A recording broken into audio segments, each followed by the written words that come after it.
নিবন্ধনের জন্য কোনো ধরনের আবেদন করিনি।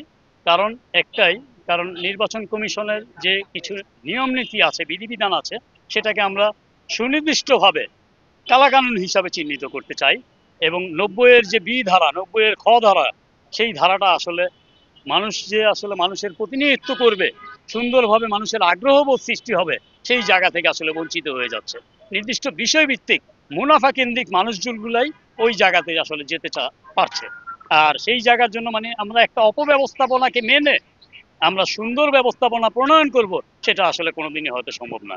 কারণ যে ভালোদের ঐক্যটা একটু সময় সাপেক্ষ, আর দুষ্টদের ঐক্য খুব দ্রুত হয়ে যায়। আমরা আসলে দুষ্ট নৈতিক প্রক্রিয়ায় নিজেদেরকে অপরাজনৈতিক ভাবে দৃশ্যমান করতে চাই না। রাজনীতি মহানুভবতার একটা বিষয়, রাজনীতি মনুষ্যত্বের, মানবিকতার সুন্দর একটা চমৎকার বিষয়। তো সেই বিষয়টাকে আজকে আমাদের এই ভূখণ্ডে শতকরা যে ভালো বা মন্দের পরিমাপগত বিষয়, সেটাকে পূর্ববর্তী নেতৃত্বদ্বয় কখনো প্রদর্শন করেনি।